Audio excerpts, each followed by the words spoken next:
Rising Suns Academy.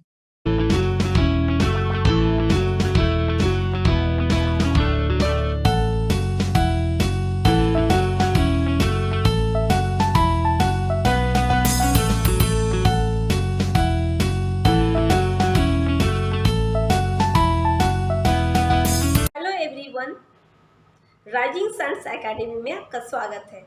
तो जैसे कि आपको पता है, हमने हिस्ट्री का कोर्स लॉन्च किए थे और आज हम सोर्सेस ऑफ हिस्ट्री पढ़ेंगे। अगर आपने प्रीवियस लेक्चर को नहीं देखे हैं, जिसमें हमने pre historic period, timeline and in depth एक डिस्कशन किए थे, तो आज भी हम पढ़ेंगे सोर्सेस ऑफ हिस्ट्री। इसे भी हम टोटल डिस्क्रिप्टिव वे में पढ़ेंगे, सारी चीज़ें क्लियर करते जाएंगे एंड आपको भरोसा देते हैं कि आपको अच्छे से कवर करवाया जाएगा, ताकि इस चैप्टर से कोई भी क्वेश्चन आपका एग्जाम में ना छूटे। ठीक है, तो चलिए सबसे पहले हमें जानना है कि हिस्टोरिकल सोर्सेस क्या होता है।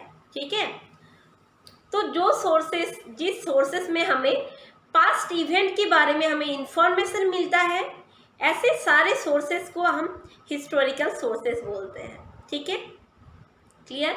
अब देखिए, मेनली 2 टाइप की होते हैं सोर्सेस। ठीक है, तो फर्स्ट में आ जाएगा हमारा लिटरेरी सोर्सेस एंड सेकंड में आएगा आर्कियोलॉजिकल सोर्सेस। ये मेनली 2 टाइप्स होते हैं। ठीक है, इसके बाद हम और भी इसको फ्रैगमेंट में तोड़ेंगे, तो देख लेते हैं फर्स्ट। तो देखिए, जो लिटरेरी सोर्सेस है उसे भी हम 2 टाइप में डिवाइड करते हैं। फर्स्ट है इंडिजीनियस, दैट्स मीन इंडिया की जो लिटरेचर थे, एंड सेकंड है फॉरेन डिस्क्रिप्शन, जिसमें हमें फॉरेन राइटर की राइटिंग से पता चलता है इंडिया की हिस्ट्री के बारे में। ठीक है, जैसे कि हमें पता है फॉरेन ट्रैवलर आए थे, वो कुछ एम्बेसडर आए थे, तो उन्होंने इंडिया में रहने के बाद इंडिया के लोगों के बारे में, इंडिया की लाइफस्टाइल के बारे में कुछ लिखा था, या फिर कुछ डॉक्यूमेंट्स यहाँ पे छोड़ के गए थे, या फिर अपनी देश में अपने साथ लेके गए थे। तो ऐसे हमें अपनी देश के बारे में फॉरेन डिस्क्रिप्शन से भी पता चलता है। ओके, अब देखिए नेक्स्ट थर्ड में क्या है, आर्कियोलॉजी। ओके, तो जैसे कि अभी हमने मेंशन किया था, आर्कियोलॉजी का और भी कुछ सब टाइप्स होते हैं। आर्कियोलॉजी के अंडर क्या क्या चीज़ें आता है, तो देखिए, जो हमें कॉइन्स मिलता है आर्कियोलॉजिकल एविडेंस में आएगा, स्कल्पचर होगा आर्कियोलॉजिकल एविडेंस में, और एक आता है इंस्क्रिप्शन। ठीक है, ये सब आ जाएगा आर्कियोलॉजिकल एविडेंसेस में। उसके बाद देखिए, हमें पता है कि हमारे जैसे गवर्नमेंट ऑफिस होते हैं, तो उनकी कुछ दलील और दस्तावेज होते हैं, राइट। तो ये भी एक टाइप के डॉक्यूमेंट्स होते हैं, एक हिस्टोरिकल सोर्सेस होते हैं। जैसे कि आप ये मान के चलिए, हमारी फर्स्ट प्राइम मिनिस्टर थे जवाहरलाल नेहरू, राइट। तो उस टाइम पे जो भी हिस्टोरिकल इवेंट हुआ है, सारे डॉक्यूमेंट हमारी जो गवर्नमेंट आर्काइव है वहाँ पे रखा हुआ है। तो ऑब्वियसली इस आर्काइव से हमें उस टाइम के बारे में पता चलता है, और वो वक्त जो बीत गया है, पास्ट इवेंट हो गया है, वही हिस्ट्री है। तो उस टाइम की, जैसे कि मॉडर्न हिस्ट्री के बारे में हमें वही से पता चलता है। तो गवर्नमेंट आर्काइव भी हो गया एक हिस्टोरिकल सोर्स। नेक्स्ट आता है सबसे important, last but not the least, वो है हमारी न्यूज़पेपर, जो हमारे लिए सबसे ज़्यादा एक्यूरेट है। विद डेट हमें सारे इन्फॉर्मेशन मिल जाता है। तो पुराने सारे न्यूज़पेपर भी स्टोर करके रखा गया है हमारे इंडिया में, जिससे हमारा उस टाइम के बारे में हमें पता चलता है। ठीक है, तो चलिए अब देखते हैं इसके आगे। तो ये जो फर्स्ट हम देखते हैं लिटरेरी सोर्सेज, उसमें भी हम देखेंगे इंडिजीनियस सोर्सेज, जो कि सिर्फ इंडिया में था। ठीक है, तो देखिए, एंशिएंट टाइम में हमें बहुत सारे रिलीजियस डॉक्यूमेंट मिलता है। ठीक है, और जिसके थ्रू हमें इंडिया के बारे में, यानी कि हमें प्राचीन भारत के बारे में हमें पता चलता है। देखिए, मैं आप लोगों को इन्फॉर्म करना चाहूँगी कि आप में से जो लोग भी हिंदी मीडियम के स्टूडेंट हैं, तो आपको घबराने की कोई ज़रूरत नहीं है। इस टाइम पे हम बाईलैंग्वेज से पढ़ा रहे हैं, बट आपको मटेरियल्स हिंदी में भी प्रोवाइड कर दिया जाएगा। ठीक है, तो आपको कोई इशूज़ नहीं होगा कि आप इंग्लिश मीडियम नोट्स में पढ़ाया जा रहा है, बट हम आपको हिंदी में पढ़ा रहे हैं। दोनों में हम पढ़ा रहे हैं, ताकि दोनों बच्चों का काम हो जाए और अलग अलग तरीके से आपको स्टडी मटेरियल्स मिल जाएगा। ठीक है, तो देखते हैं हमारा जो रिलीजियस डॉक्यूमेंट इंडिया में मिला था। तो देखिए सबसे पहले एंड रिलेवेबल जो था वो था हमारा वेदा, उसके बाद आता है उपनिषद, ब्राह्मणा, आरण्यक एंड हमारी दो इम्पोर्टेंट एपिक्स जो कि रामायण एंड महाभारत। ओके, इसके अलावा अगर बुद्धिस्ट में देखते हैं तो बुद्धा एंड जॉनिज्म की बहुत सारे डॉक्यूमेंट्स, नारद स्मृति, मनुस्मृति। ओके, ये सारी डॉक्यूमेंट्स के थ्रू हमें हमारी एंशियंट इंडिया के बारे में पता चलता है। उस टाइम हमारी सोसाइटी कैसे हुआ करते थे, हमारी रिलीजियन कैसे हुआ करते थे, हमारी इकोनॉमी कैसा था, पॉलिटिक्स कैसा था। ओके, ये सारी चीज़ें हमें इस डॉक्यूमेंट से पता चलता है। अब यहाँ पे आप ये सवाल कर सकते हैं कि रिलीजियस डॉक्यूमेंट है तो वहाँ पे हमें थोड़ी ना सोसाइटी और पॉलिटिक्स के बारे में पता चलेगा। ओके, बट एक चीज़ आप गौर कीजिए, जैसे कि अगर आप एग्जाम्पल ले लें यहाँ पे हमारी जो एपिक है रामायण एंड महाभारत, राइट, तो वहाँ पे क्या सिर्फ हमें धर्मीय उपदेश ही मिलता है? नहीं ना, क्योंकि वहाँ पे हम देखते हैं कि उनकी लाइफस्टाइल, उस टाइम की जो सोसाइटी, सारे कुछ हमें इस दो एपिक में मिल जाता है। इन दैट सेम वे जो बाकी हमारी रिलीजियस डॉक्यूमेंट है तो उसमें कुछ ना कुछ चीज़ें हमें उस टाइम की सोसाइटीज एंड उनकी लाइफस्टाइल के बारे में हमें मिल जाता है। ठीक है, तो दैट्स वाई ये सारे रिलीजियस डॉक्यूमेंट भी बहुत खास हो जाता है हमारी एंशियंट हिस्ट्री को जानने के लिए। आप देखिए हमारी जो 4 संहिता यानी कि वेदास थे उसके बारे में हम देख लेते हैं। तो 4 वेदास थे, नाम एक बार देखते हैं फर्स्ट ऑफ ऑल, फिर हम डिटेल्स में इसे देखेंगे। ठीक है, तो देखिए फर्स्ट आता है हमारा ऋग वेदा, उसके बाद आता है यजुर्वेदा, ओके, देन आता है सामवेदा एंड अथर्ववेदा। ओके, अब हम चीज़ों को एकदम इन डेप्थ देख लेते हैं। जैसे कि फर्स्ट था हमारा ऋग्वेदा। तो देखिए ऋग्वेदा जो थे वो सबसे ओल्डेस्ट रिलीजियस टेक्स्ट थे सारी दुनिया में, not only in India but in the world also. ठीक है, अब देखिए इसमें क्या क्या चीज़ें हैं, कंटेंट क्या है इसमें। तो इसमें हिम्स है, और कितने हिम्स इसमें मिला है तो वो है 1028। ओके, और टोटल 10 मंडला इसमें है। 10 मंडला में से जो नंबर 3 वाला मंडला है, थर्ड मंडला, उसमें गायत्री मंत्र मिलता है। तो ये हो जाएगा थर्ड पार्ट। थर्ड पार्ट में हमें गायत्री मंत्र के बारे में जानकारी मिलता है। ठीक है, और ऋग्वेदा पीरियड में सरस्वती थी डेटी ऑफ रिवर। तो ये सवाल भी काफ़ी टाइम पूछा गया है। यहाँ पे मैंने जितने भी इंफॉर्मेशन ऐड की है सारे आपका प्रीवियस ईयर में पूछा जा चुका है, तो सारी चीज़ें आपके लिए इम्पोर्टेंट होने वाला है। अभी हम वन लाइनर में पढ़ा रहे हैं, अब जब हम MCQ टेस्ट आपका करवाएंगे तो ये चीज़ें आपने कितने अप्लाई की, कितने सीख पाए हैं, वो आपका वहाँ पे एनालिसिस हो जाएगा। तो सरस्वती क्या थे, वो रिवर की डेटी थे ऋग्वेदा पीरियड में। ओके, अब हम देखेंगे नेक्स्ट। तो नेक्स्ट है हमारा सामवेदा। तो सामवेदा में हमें क्या मिलता है, तो ये बेसिकली एक कलेक्शन ऑफ मेलोडीज थी। ठीक है, म्यूजिक का अगर ऐसे पूछा जाए कि कौन सी वेदा में आपको म्यूजिक के बारे में नॉलेज मिलता है, तब आप क्या करेंगे, सामवेदा। ओके, और जो ध्रुपद राग था वो भी हमें सामवेदा में मिल जाता है। ओके, अब नेक्स्ट आता है हमारा यजुर्वेदा। ओके, यजुर्वेदा में हमें क्या मिलता है, तो जनरली जो यजुर्वेदा है उसमें हमें जो सैक्रिफाइस होता था याग करने के लिए, ठीक है, तो इस रिचुअल में जो सैक्रिफाइस किया जाता था, ठीक है, इसकी प्रोसीड्यूर क्या थे, इसके बारे में जानकारी हमें यजुर्वेदा में मिल जाता है। ठीक है, अब हमारा नेक्स्ट और लास्ट वेदा आ जाता है जो कि है अथर्ववेदा। ठीक है, तो सबसे खास है कि जो मैजिकल चांट और ब्लैक मैजिक, ये सारी चीज़ें हमें मिलता है अथर्ववेदा में। ठीक है, और ये भी आपको प्रीवियस ईयर में पूछा गया है कि जो ब्लैक मैजिक है ये आपको कौन सी वेदास में इसके बारे में जानकारी मिलता है, तो वो हो जाएगा अथर्ववेदा। ठीक है, अब हम देखते हैं नेक्स्ट उपनिषद, ब्राह्मणस, इनके बारे में। ठीक है, तो देखिए फर्स्ट हम देखते हैं जो ब्राह्मणस था। ओके, ये ब्राह्मणज का कंपोजिशन यानी कि इनका रचना कब हुआ था। तो इनका टाइमलाइन आप अच्छे से याद रखिए। ये था 1000 BC से लेके 6000 BC के बीच में ये लिखा गया था। ठीक है, अब देखिए नेक्स्ट। तो नेक्स्ट आता है इसका क्या इम्पैक्ट था, मतलब इससे हमें क्या जानकारी मिलता है। तो देखिए जो ब्राह्मणज था ये हमें गांधारा,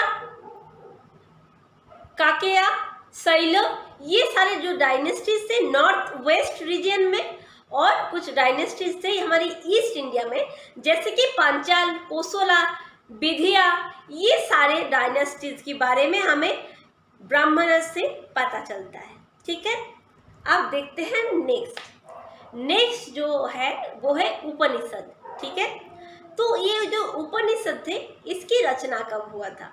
तो देखिए इनकी टाइमलाइन भी लगभग एक जैसा ही है, 1000 BC से लेके 500 BC।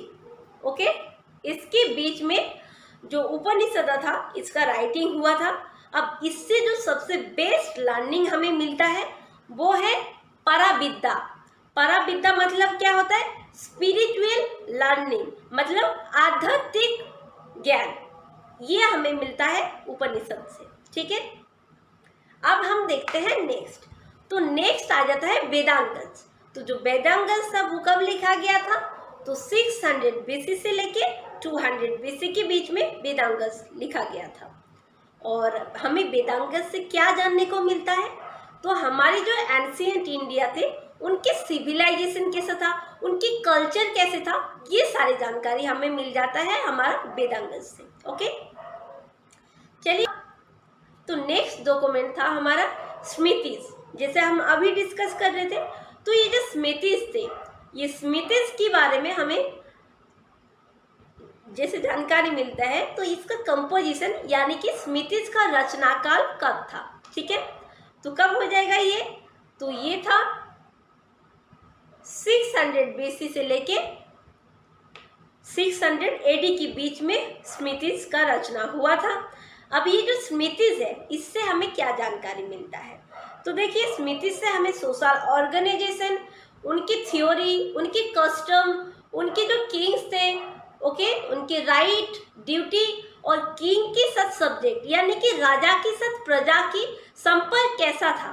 ठीक है, उनके रिचुअल्स, ये सारी चीजें हमें स्मृतिज से पता चलता है। ठीक है, अब देखिए नेक्स्ट डॉक्यूमेंट। तो नेक्स्ट डॉक्यूमेंट था हमारा सबसे फेमस हमारी एपिक्स रामायण एंड महाभारत, और ऐसा माना जाता है कि 400 BC से लेके 400 AD के बीच में रामायण एंड महाभारत का रचना किया गया था। ठीक है, अब यहाँ पे कुछ बेसिक जानकारी आपको होना चाहिए। आई थिंक कि आपको सबको पता है, फिर भी एक बार हम रिवीजन कर लेते हैं। तो ये जो रामायण है इसका रचना किसने किया था, तो ये किए थे वेदव्यास ने, इसका रचना व्यास ने किया था।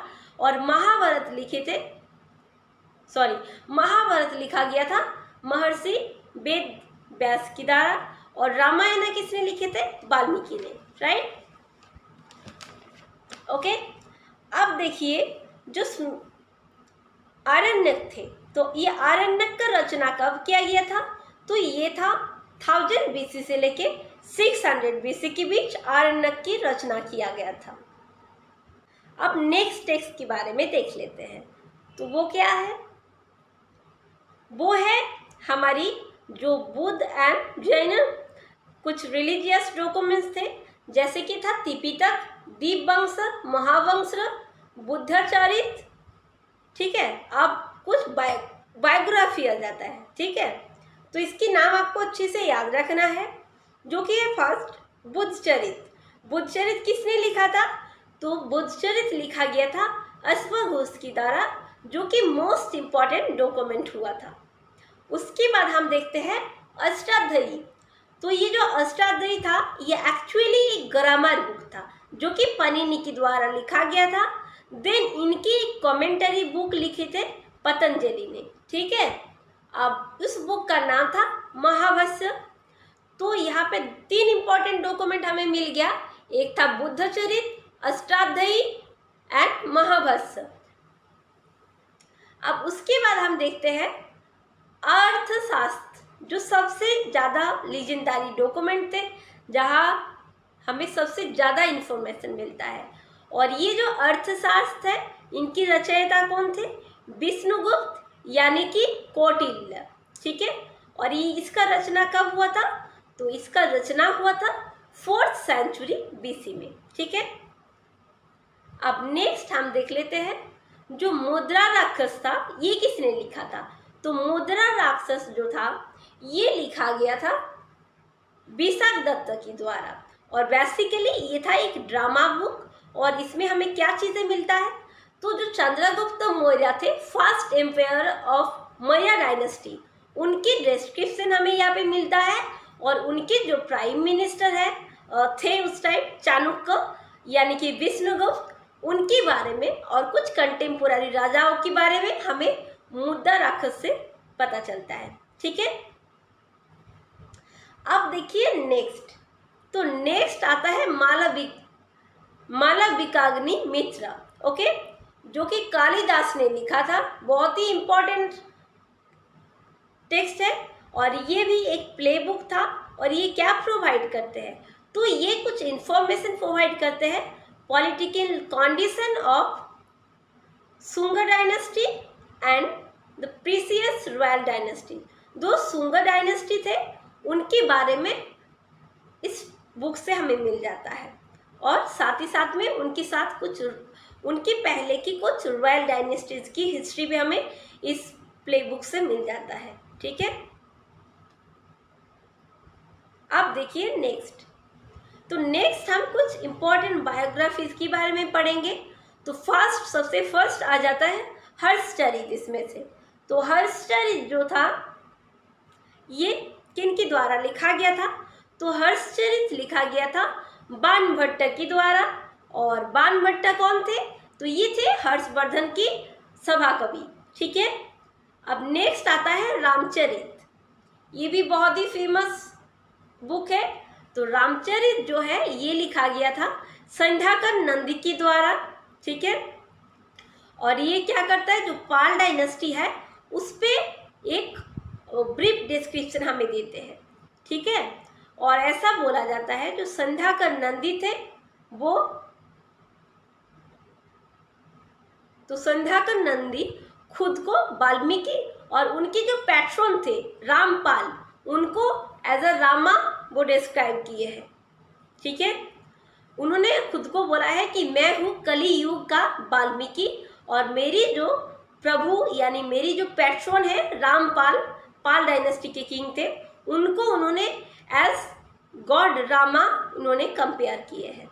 ठीक है, अब देख लेते हैं हमारा बेस्ट रिमार्केबल राइटिंग इस पीरियड का, जो कि है हमारा राजतरंगिणी। ठीक है, ऐसा माना जाता है राजतरंगिणी फर्स्ट हिस्टोरिकल राइटिंग था।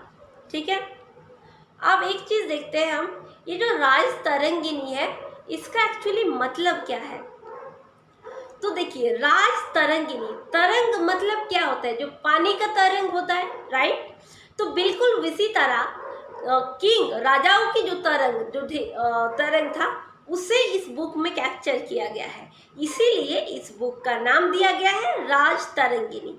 और इनके राइटर कौन थे? तो इनके राइटर थे कल्हन, और ये लिखा गया था 12 ख्रीष्टाब्द में, 12th सेंचुरी में लिखा गया था। ठीक है, और जैसे कि हमने अभी डिस्कस किए, ये क्या थे? तरंग यानी कि स्ट्रिंग थे। तो कश्मीर की जो किंग थे, उनकी बायोग्राफीज की स्ट्रिंग हुआ करता था। अब देखिए, यहाँ पे आप देख सकते हैं इन डेप्थ मैंने मेंशन कर दिया है कि राजतरंगिणी में कौन कौन से किंग के बारे में हमें पता चलता है। ठीक है, इसको एक बार आप ओवरलुक कर सकते हैं। अब देखते हैं नेक्स्ट। वो उतना इम्पोर्टेंट नहीं है, बस अपनी नॉलेज के लिए आप एक बार देख सकते हैं। ठीक है, अब आ जाता है हमारा एंशिएंट खत्म हो गया, अब आएगा मेडिएवल एज की सोर्सेस। तो अब हम पढ़ेंगे मेडिएवल एज की कुछ इम्पॉर्टेंट राइटिंग्स के बारे में। ठीक है, तो देखिए, सबसे पहले हसम निजानी की एक राइटिंग हमें मिल जाता है, और जो कि है ताज, इस बुक का नाम क्या है, ताज उल मसीर, ठीक है। तो ताज उल मसीर नाम की एक बुक मिल जाता है जो कि हसाम निजानी के द्वारा लिखा गया था, ठीक है।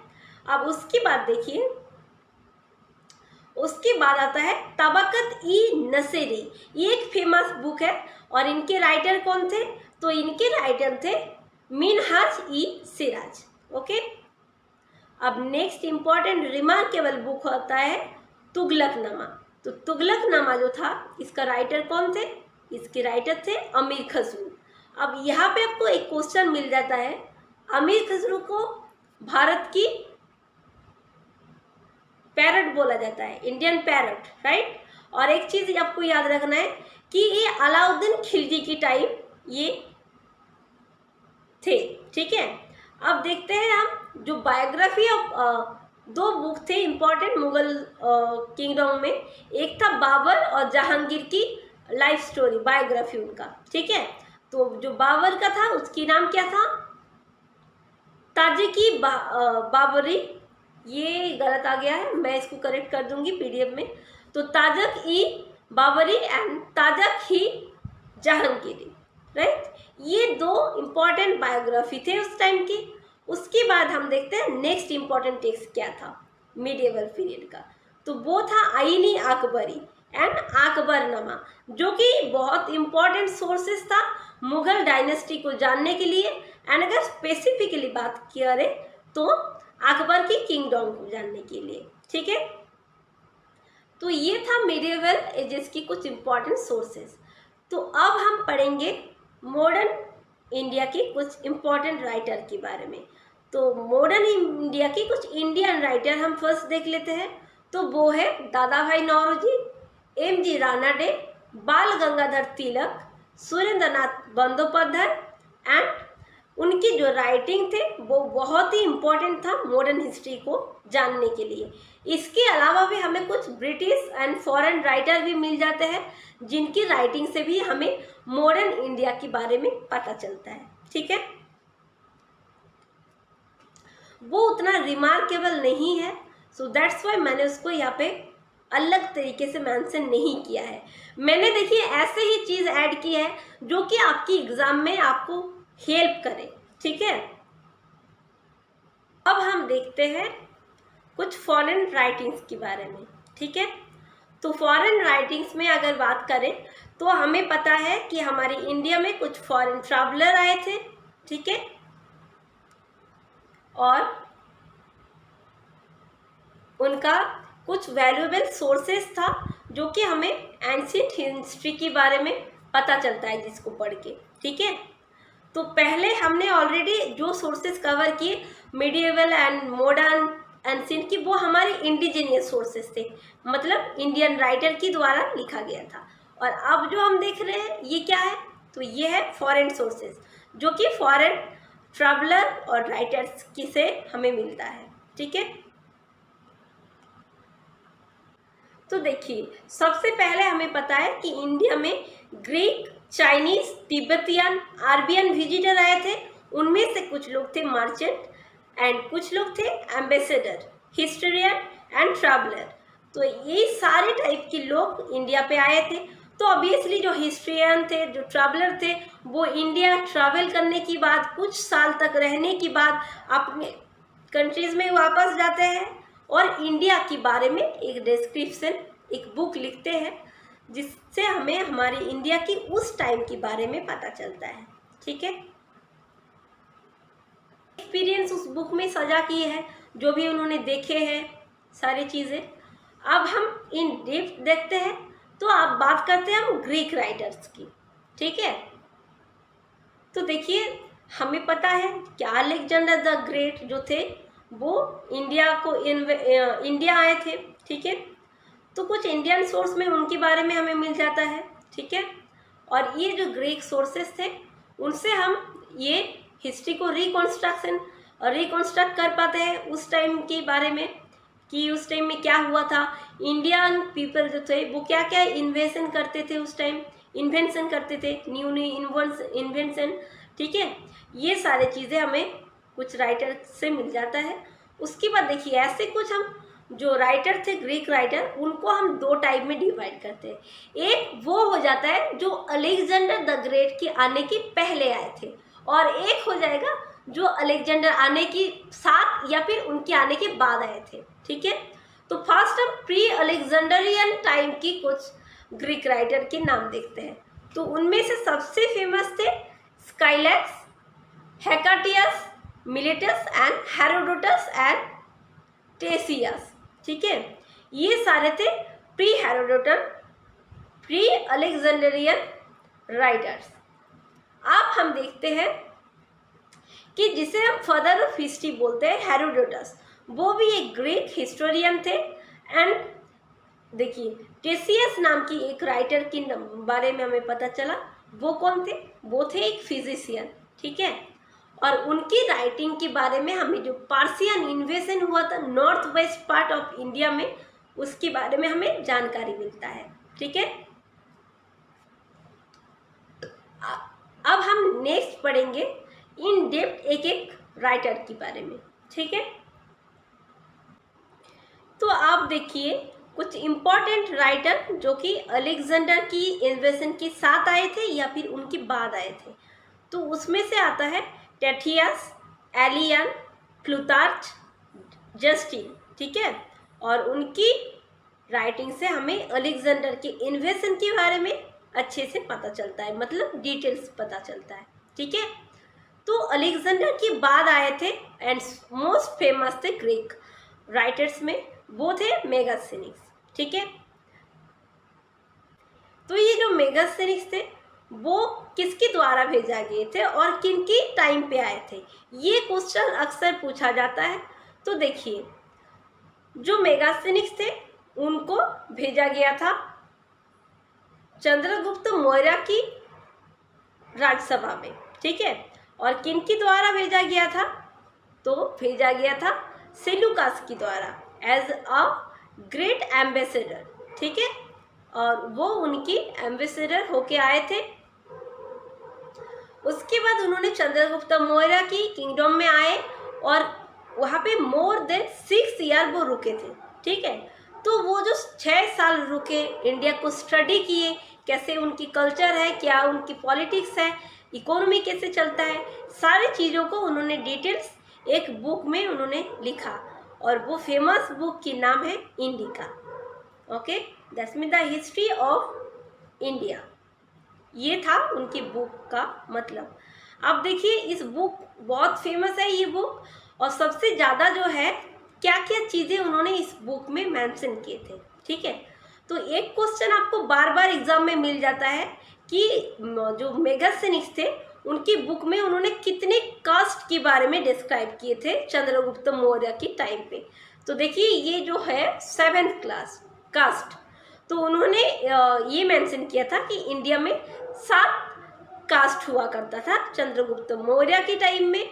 इंडिया में स्लेवरी नहीं थे, ये भी उन्होंने कमेंट किए थे अपनी बुक में। और ये भी हमारी जो इंडिया की फेमस फिलोसोफर थे उनके बारे में मेंशन किए हैं।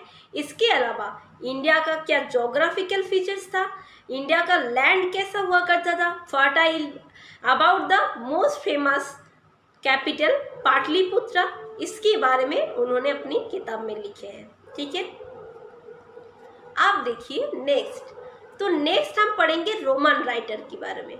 तो रोमन राइटर की बारे में जब पढ़ेंगे तो कुछ इंपॉर्टेंट राइटर के नाम देखते हैं फर्स्ट। तो वो है प्लिनी, टॉलेमी और जस्टिन। तो देखिए फर्स्ट जो आते हैं प्लिनी। प्लिनी एक रोमन हिस्टोरियन थे। ठीक है, और जो कनिष्क सम्राट थे कुषाण वंश की, उनके टाइम पे प्लिनी आए थे और उन्होंने एक एनसाइक्लोपीडिया टेक्स्ट लिखे थे, जिस टेक्स्ट का नाम था नेचुरलिस्ट हिस्ट्री का, जिसका मतलब था नेचुरल हिस्ट्री। ओके, और ये जो टेक्स्ट था इसमें हमें क्या मिलता है? तो एक डिटेल डिस्क्रिप्शन मिलता है अबाउट इंडिया की एनिमल्स, प्लांट, मिनरल कैसा था, एंड साथ ही साथ इंडिया और रोम इटली के साथ उनका ट्रेड रिलेशन कैसा था, ये भी हमें प्लिनी का राइटिंग से मिल जाता है। ठीक है, अब देखिए नेक्स्ट आता है टॉलेमी। तो टॉलेमी के बारे में देख लेते हैं, वो कौन थे। तो टॉलेमी एक रोमन ज्योग्राफर एंड एक हिस्टोरियन थे। उनका एक पॉपुलर टेक्स्ट था जिसका नाम था ज्योग्राफी, और उससे हमें क्या इन्फॉर्मेशन मिलता है। तो एंशियंट इंडिया के ज्योग्राफी और इंडिया और रोम इटली की ट्रेड रिलेशन के बारे में हमें टॉलेमी की राइटिंग से पता चलता है। और ये देखिए उनकी बुक का नाम ही था ज्योग्राफी, ठीक है, ये याद रखना है आपको। अब देखिए नेक्स्ट, तो नेक्स्ट आते हैं जस्टिन। तो जस्टिन कौन थे फर्स्ट ऑफ ऑल। तो जस्टिन एक रोमन हिस्टोरियन थे, ठीक है, और उन्होंने एक बुक लिखे थे जिसका नाम था एपी टू एपिटोम, जो कि एक समारी राइटिंग वर्क था। और उन्होंने क्या डिस्क्राइब किए थे इस बुक में। तो अलेक्जेंडर द ग्रेट का, उनका नोबेल पावर, उनकी जो चंद्रगुप्त मौर्य थे, दोनों के बारे में इस बुक में उन्होंने डिस्क्राइब किए थे। साथ ही साथ इसी जस्टिन की इसी बुक में हमें ये मेंशन मिलता है कि जो सैंड्रा कोर्टस था, ये सरनेम चंद्रगुप्त मौर्य का था। ये टाइटल चंद्रगुप्त मौर्य से बिलोंग करता है। देखिए नेक्स्ट, तो नेक्स्ट फेमस राइटर कौन जाता है। तो अब हम देखेंगे चाइनीज राइटर के बारे में। तो अगर चाइनीज राइटर की नाम करें तो सबसे फास्ट ही आ जाता है फाहियन, ठीक है। ये जो पिक्चर है साइड में, ये थे फाहियन, ठीक है। तो जनरली वो कब आए थे। तो फर्स्ट आपको ये जानना है, जो फाहियन थे वो चंद्रगुप्त सेकंड यानी कि विक्रमादित्य की टाइम पे आए थे। और वो टाइम क्या था, वो था 399 AD, ठीक है। और वो कितने साल रहे थे इंडिया में। तो देखिए कुछ एग्जाम में, जैसे कि आप CHSL का ही बात कीजिए, बहुत टाइम हमने देखा है कि इन डेप्थ सवाल पूछा जाता है कि कितने साल वो रुके थे, ये सवाल भी आया है, ठीक है। तो बस ये तो कॉमन क्वेश्चन हो जाता है कि किसकी टाइम पे आए थे, कितने साल या कितने महीने रुके थे, ऐसे सवाल भी पूछा गया है SSC में। तो आपको इसलिए सारी चीज़ें डिटेल्स पढ़ाया जा रहा है और आपको डिटेल्स याद भी रखना है। तो वो 15 से 16 साल तक रुके थे इंडिया में, ठीक है। तो उन्हें बेसिकली इंडिया के बारे में पता चलता है। और कहाँ से, उनके पास एक विनय पिटक जो था उसका एक कॉपी मिलता है, original copy. And after that China में उन्होंने एक ट्रैवल अकाउंट लिखे थे अपना, जिसका नाम है फोक वो की, ठीक है, जिसका मतलब होता है बुद्धिस्ट कंट्रीज का रिकॉर्ड, ठीक है। और यहाँ पे उन्होंने क्या डिस्क्राइब किए थे, Indian history, Indian civilization, Indian culture and Gupta period में क्या क्या नया इनोवेशन हुआ था। गुप्त पीरियड की फेमस इनोवेटर, फेमस पर्सन्स के बारे में भी हमें यहाँ से पता चल जाता है। इस बुक से फेमस बुक था फोक क्यों की, राइट। तो जनरली ये एक बुद्धिस्ट पॉइंट में लिखा गया था, बट इसमें ज़्यादा से ज़्यादा साइंटिफिक टेम्पर का निदर्शन हमें नहीं मिलता है। बट फिर भी ये एक रिच सोर्स है इस टाइम को जानने के लिए। अब देखते हैं हम, नेक्स्ट था हमारा ह्यूएन तो ह्यूएन जो थे वो 629 AD में इंडिया आए थे। और किसकी टाइम आए थे, तो उस टाइम हमारे किंग थे वर्धन डायनेस्टी के किंग हर्षवर्धन, ठीक है। तो जो ह्यूएन थे वो नालंदा महावीर में 2 साल पढ़ाई किए थे, ठीक है। उसके बाद वो कांची गए, कांची में भी वो लॉन्ग टाइम के लिए रुके थे। उसके बाद उन्होंने अपना एक ट्रैवल अकाउंट लिखे थे जिसका नाम था सुयो की, ओके, जो कि एक बुद्धिस्ट रिकॉर्ड था वेस्टर्न वर्ल्ड का। अब देखिए इस बुक में उन्होंने एक डिटेल इन्फॉर्मेशन दी है about the history and culture of India, specifically the reign of Harshvardhan, okay, and his activities, his administration, his religious educational system क्या था उस टाइम पे, इसके बारे में पूरी जानकारी हमें उनकी राइटिंग से मिल जाता है, ठीक है।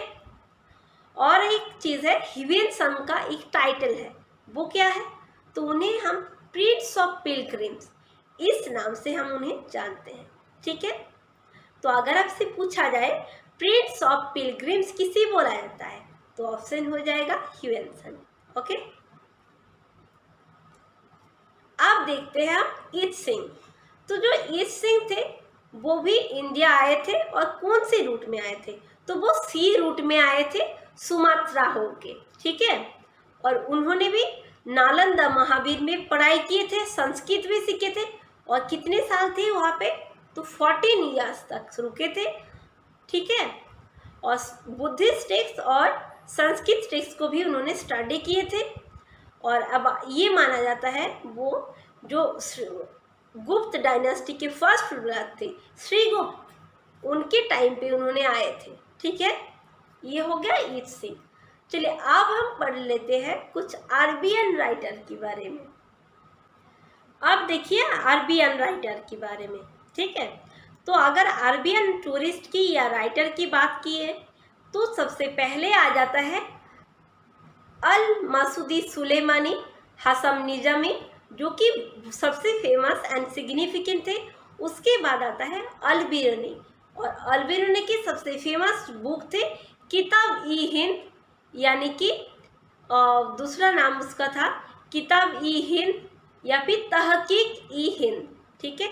ये उनकी फेमस राइटिंग थे, और जो कि एक वैल्यूएबल फैक्ट डिस्क्राइब करते हैं इंडियन की लाइफ के बारे में, और किस टाइम की, तो अर्ली 11th सेंचुरी की लाइफस्टाइल इंडिया में कैसे थे उसके बारे में डिस्क्रिप्शन हमें अल बिरूनी की राइटिंग से मिल जाता है, ठीक है। अब नेक्स्ट राइटर है Ibn Battuta, Marco Polo, Abdul Razzaq. तो ये सारे नाम आपको याद रखना है, अब्दुल रज्जाक,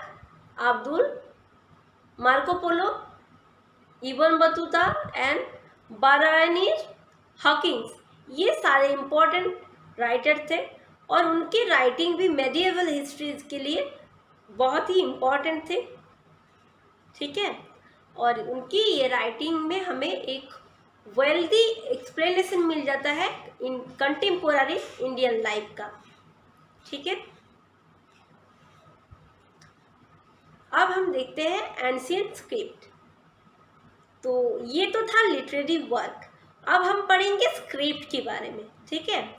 तो देखिए स्क्रिप्ट भी एक इम्पॉर्टेंट रोल प्ले करता है इंडियन की एंशिएंट हिस्ट्री को जानने के लिए, ठीक है। तो जनरली जो स्क्रिप्ट होता था वो iron, gold, copper, bronze, earthenware, brick and stone houses होता था, ठीक है। और ये जो टेम्पल इंस्क्रिप्शन थे ये भी बहुत सारी जगह में मिला है। टेम्पल इंस्क्रिप्शन मतलब क्या, जो टेम्पल होता था टेम्पल के दीवारों में कुछ लिखा गया था, ठीक है। उसके बाद देखिए जो हमारी फेमस हिस्टोरियन थे स्मिथ, उनके according inscription as the material of ancient history is the greatest and the foremost. ये किन्होंने बोले थे, तो ये बोले थे हिस्टोरियन स्मिथ ने, ओके। अब देखते हैं हम नेक्स्ट पॉइंट आज का। तो नेक्स्ट है इंस्क्रिप्शन। तो देखिए इंस्क्रिप्शन भी एक इम्पॉर्टेंट रोल प्ले करते हैं, और इंस्क्रिप्शन से हमें बहुत सारी पर्पस सच एज वार, किसी का बर्थ डेट एंड कुछ कंस्ट्रक्शन होता है टेम्पल, इसके बारे में हमें पता चलता है इंस्क्रिप्शन से। तो फिर ये इंस्क्रिप्शन भी एक वैल्यूएबल सोर्स हो जाता है इंडियन हिस्ट्री के लिए, ठीक है। अब नेक्स्ट देखिए the name of the king and the reign of year, the date, size, और किसी किंग का किंगडम, ठीक है, उनकी कंक्यूस्ट, उनकी रिलीजियन के बारे में जो कंटेम्पोररी जो इशूज था, ये सारी चीज़ें हमें कुछ इंस्क्रिप्शन से मिल जाता है। अब नेक्स्ट देखिए ये एक फेमस पिलर इंस्क्रिप्शन है जो कि अशोका द ग्रेट की टाइम का है, ठीक है। तो ये जो इंस्क्रिप्शन थे ज़्यादातर ये प्राकृत, संस्कृत या फिर तमिल तेलुगु में लिखा गया था, ठीक है। तो सारे इंस्क्रिप्शन से एक सबसे बड़ा फेमस इंस्क्रिप्शन आता है एम्पायर अशोका का कलिंग का एक इंस्क्रिप्शन था, और एक इंस्क्रिप्शन था अशोका का हो गया। उसके बाद था कलिंग राज खारवेल की हाथी गुम्फा इंस्क्रिप्शन। तो ये हो जाता है आपके लिए इम्पोर्टेंट कि हाथी गुम्फा इंस्क्रिप्शन कौन सी किंग का था। तो ये हो जाएगा कलिंग राज खारवेल का। ठीक है, अब नेक्स्ट पॉइंट देखिए। तो जो सातवाहन किंग थे गौतमपुत्र सातकर्णी, उनकी एक फेमस इंस्क्रिप्शन था जो कि था नासिक प्रशस्ति, इलाहाबाद प्रशस्ति ऑफ समुद्रगुप्ता। तो ये सारे इंस्क्रिप्शन आप एक बार नोट कर लीजिए अब अच्छे से और याद कर लीजिए। Allahabad Prashasti of Samudragupta and Junagadh pillar inscription of Shaka raja Rudradaman. तो ये थे फेमस कुछ इंस्क्रिप्शन। अब देखिए आउटसाइड इंडिया भी हमें कुछ इंस्क्रिप्शन देखने को मिलता है। तो अगर इसके नाम हम एक बार देख लेते हैं तो है एशिया माइनर की बोखोजकोई, पर्सिया का Baluchistan, Persepolis Europe and Afghanistan, Java द्वीप इंडोचीना। इतनी सारी जगह में हमें जो सील्स मिलता है, जो इंस्क्रिप्शन मिलता है, इससे हमें ये पता चलता है कि इंडिया का कॉमर्शियल एंड कल्चरल कॉन्टैक्ट था उस जगह से। ठीक है, अब नेक्स्ट आ जाता है इम्पोर्टेंट पॉइंट जो कि है कॉइन्स। तो ये है कॉइन्स में भी कॉइन्स भी एक इम्पॉर्टेंट एलिमेंट था एंशिएंट इंडियन हिस्ट्री को जानने के लिए। तो कैसे था, कुछ इन्फॉर्मेशन हमें लिटरेचर इंस्क्रिप्शन से मिलता था, वो क्वाइट हेल्पफुल था। ठीक है, बट ये क्वाइंट से क्या होता था कि वो सारे डॉक्यूमेंट्स को वेरीफाई करने के लिए ये काम आता था। क्योंकि देखिए क्वाइंट्स को भी क्या किया जाता था, किसी भी किंग मतलब जो भी किंग क्वाइंट्स को छोड़ रहे थे, बना रहे थे, उस किंग का नाम उसमें बनाया जाता था। ठीक है, उनका डेट ऑफ बर्थ ईयर वगैरह बनाया जाता था, उनका स्टैचू बनाया जाता था। तो ये एक मेजर रोल प्ले करता था। ठीक है, तो ऐसे ही कुछ इसके अलावा भी अगर किसी किंग के बारे में पता चलता था, उसकी रिलीजन के बारे में भी हमें पता चलता था। जैसे कि वेरियस डेटीज, कुछ देव देवी को भी इसमें इंस्क्रिप्ट किया जाता था कॉइन्स में। जैसे कि कुषाण किंग के बारे में भी हमें पता चलता है, कुषाण किंगडम के बारे में कनिष्क की टाइम में हमें मिलता है कि देव देविया को भी कॉइन्स में गाड़ा जाता था। ठीक है, अब देखिए नेक्स्ट आ जाता है जो गुप्त एम्पायर थे समुद्रगुप्ता।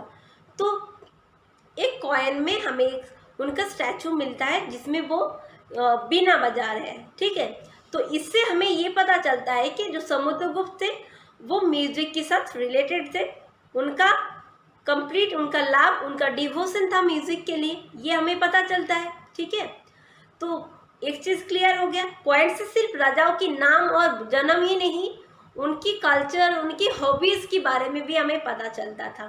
ठीक है, और दूसरी चीज़ था वो किस मेटल से वो कॉइन को बनाते थे, इससे उस टाइम का इकोनॉमिकल बैकग्राउंड कैसा था, स्ट्रॉन्ग था या कि खराब चल रहा था, ये भी हमें जानकारी मिल जाता है।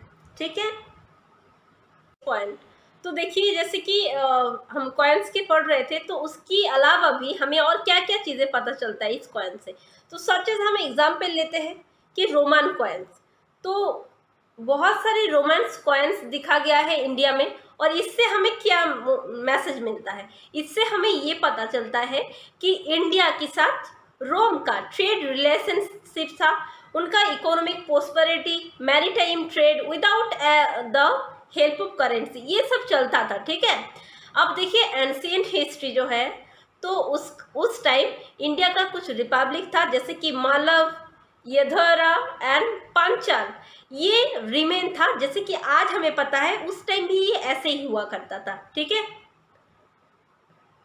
अब नेक्स्ट देखिए, इट वॉज नॉट पॉसिबल, तो अगर ये हमें नहीं मिलता ये कॉइन्स, तो जैसे कि पार्थियन है, कुषाण है, जो इंडिया में रूल किए थे, उनके बारे में विदाउट कॉइन्स की बारे, अगर कॉइन्स ना मिलता तो उनके बारे में हमें पता ही नहीं चलता। तो इसीलिए देखिए इस टाइम में एंशिएंट हिस्ट्री में इस कॉइन का बहुत ही बड़ा योगदान है। ठीक है, अब नेक्स्ट पॉइंट हम देख लेते हैं कॉइन का क्या कंट्रीब्यूशन है।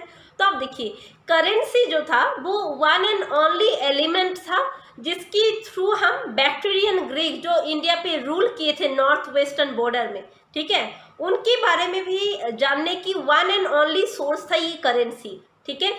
अब इसके भी अलावा सबसे ज़्यादा अगर इम्पोर्टेंस देखें करेंसी का तो वो है मिडिएवल हिस्ट्री में, उसे भी हम डिनाई नहीं कर सकते, ठीक है। एक्चुअली माना जाता है कि according to historian Lane Poole, उनके अकॉर्डिंग ये माना जाता है कि कॉइन्स जो है वो मेन सोर्स है एंड सबसे सोरेस्ट है, मतलब रिलायबल है, जिसमें सबसे ज़्यादा हम भरोसा कर सकते हैं हिस्ट्री की टाइमलाइन के बारे में, क्योंकि वो एकदम रिटर्न है उस किंग के बारे में, उनके टाइमलाइन के बारे में डिटेल हमको उस कॉइन पे पता चल जाता था। तो ऑब्वियसली ये एक रिलायबल सोर्स हुआ बाकी सोर्सेस से, राइट। अब देखिए नेक्स्ट पॉइंट, अब हम पढ़ेंगे आर्कियोलॉजिकल सोर्सेस के बारे में, ओके। तो देखिए जैसे कि एंशियंट कुछ सिटीज थे, कुछ मोनेस्ट्रीज थे, ठीक है, कुछ टेम्पल, फोर्ट और कुछ भग्नाशेष, 10 मिनट की जो खत्म टूट गया है, पूरी तरीके से खत्म हो गए, रियून्स बोल सकते हो जिसे, ठीक है। टॉम हो गया, मोनूमेंट हो गया, एंशियंट कुछ आर्टिस्टिक वर्क, स्टैचू जैसे कि भगवान देव देवियों की मूर्ति हो गया, जो मिट्टी का बना हुआ पॉटरी मिलता था उस टाइम, ठीक है, जो उस टाइम यूज़ किया जाता था, ये सब क्या है, ये सब एक सोर्सेस है, कंटेंट है आर्कियोलॉजिकल एविडेंस का, और जिससे हमें एंशियंट इंडिया के बारे में पता चलता है। ये सिग्निफिकेंट पॉलिटिकल हिस्ट्री में ज़्यादा नहीं है, बट इसका evolution art and culture history में बहुत ही ज़्यादा है, ठीक है। अब देखते हैं हम नेक्स्ट।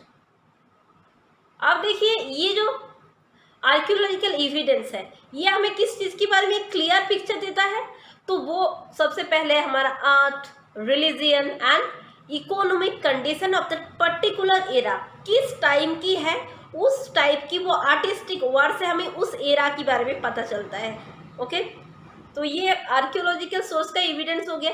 अब हम कुछ एग्जाम्पल देखेंगे, ठीक है। तो देखिए सबसे पहले, ठीक है, फर्स्ट हमें कुछ एक्सकेवेशन हम किए थे तक्षशिला में, ठीक है, सारनाथ में, पाटलिपुत्र, कौशाम्बी, हस्तिनापुर, ये सारे हिस्टोरिकल प्लेसेस हैं जहाँ पे हमें बहुत सारे ग्लोरियस चैप्टर मिला है एंशियंट इंडिया के आर्ट एंड कल्चर की। तो ऑब्वियसली ये सब कैसे हमें पता चला है, आर्कियोलॉजिकल एक्सकेवेशन से ही, राइट। अब देखिए नेक्स्ट सबसे इम्पोर्टेंट एक आ जाता है जो हमारा इंडिया की बाहर है, वो है तुर्कस्तान में, ठीक है। तो एक बालूचिस्तान, एक जगह नाम है जिसका नाम है बालूचिस्तान, तुर्कस्तान आउटसाइड इंडिया, ये सारी जगह में क्या है, इंडिया की ऐसे बहुत सारे आर्कियोलॉजिकल एविडेंस मिला है, जो कि इंडिया के साथ उनका जो रिलेशन था वो उनके साथ टाई अप कैसा था ये समझने में हमें मदद करता है, ठीक है। अब देखिए नेक्स्ट दो इम्पोर्टेंट टेम्पल आता है, एक आता है अंकर वट इन कंपोज एंड दूसरा आता है बारबादूर जो कि जाभा में है, ठीक है। ये दोनों क्या है, colonial period and cultural expansion of India, इन दोनों का ये एक विटनेस मतलब जैसे कि साक्ष्य वहन करता है, ठीक है। अब देखिए मेडिएवल आर्टिफैक्ट्स को भी हम रिकॉग्नाइज करते हैं इम्पोर्टेंट एलिमेंट की तौर से हिस्ट्री में, ओके। तो ये मेडिएवल एज की चला गया। अब देखते हैं हमारी जो लास्ट पॉइंट था, गवर्नमेंट डॉक्यूमेंट एंड आर्काइव। जैसे कि हमने पढ़ा था कि गवर्नमेंट आर्काइव में बहुत सारे सोर्सेस हैं, तो जो कि जहाँ से हमें एकदम एग्जैक्ट डॉक्यूमेंट के बारे में अगर डॉक्यूमेंट मिलता है तो उससे हमें बहुत कुछ जानने को मिलता है, ठीक है। तो जैसे कि एंशियंट कुछ मोनार्क्स थे, वो भी क्या करते थे, अपनी दफ्तर में कुछ डॉक्यूमेंट रखते थे, कागजी कलम हिसाब रहता था उनका, ठीक है। और मेडिएवल रूलर्स जो मुस्लिम रूलर्स थे वो भी प्रिजर्व करते थे ऐसे रॉयल डॉक्यूमेंट जैसे बोला जाता था, जैसे कि फरमान था, हम फारूक सियर फरमान के नाम ले सकते हैं।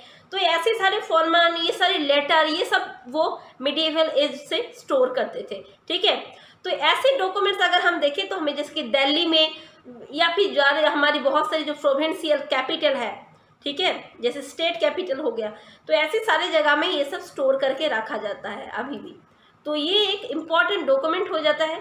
अब देखिए मॉडर्न एज में, तो मॉडर्न एज की बिगनिंग में भी हमें से वेरिएंट यूरोपियन आए थे इंडिया में, ठीक है, और उनके साथ इंडिया का ट्रेड रिलेशन बना, दोनों में टाई अप बना, राइट।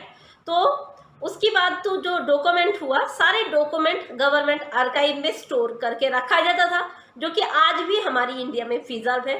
तो ऑब्वियसली वहाँ से हमें एक इम्पॉर्टेंट सोर्सेस मिल जाता है, एकदम रिलेबल भरोसेमंद इंफॉर्मेशन मिल जाता है उस टाइम के बारे में, ठीक है।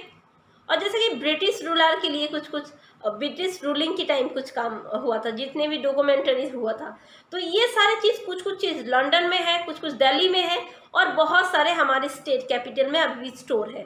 तो ये सारे हो गया इम्पोर्टेंट गवर्नमेंट डॉक्यूमेंट्स की। अब देखिए न्यूज़पेपर एंड जर्नल का हम देख लेते हैं। तो जैसे कि पता है इंग्लिश में एंड बहुत सारी इंडियन लैंग्वेज में न्यूज़पेपर पब्लिश होना शुरू हुआ था मॉडर्न एज में। तो सबसे पहले अगर देखें तो सबसे पहले किसका नाम आता है, वो आता है हेकीस बंगाल गैजेट, और हेकी को द फादर ऑफ जर्नलिज्म भी बोला जाता है इन इंडिया, ठीक है। तो उनका बंगाल गैजेट था। स्पेक्टेटर था यंग बंगाल ग्रुप का, जो यंग बंगाल ग्रुप था उसका एक इम्पॉर्टेंट न्यूज़पेपर था जो था स्पेक्टेटर। एंड देन था ज्ञान अन्वेषण, ठीक है, ज्ञान अन्वेषण था। उसके बाद सुरेंद्रनाथ बंगाली में था, और वो ज्ञान अन्वेषण जो था वो सुरेंद्रनाथ का एक बंगाली न्यूज़पेपर था। देन संध्या न्यूज़पेपर था, ब्रह्म बांधव उपाध्याय के द्वारा लिखा गया था। तो ये आपको सारे नाम याद रखना है कि कौन सा न्यूज़पेपर और जर्नल किसने पब्लिश किया था।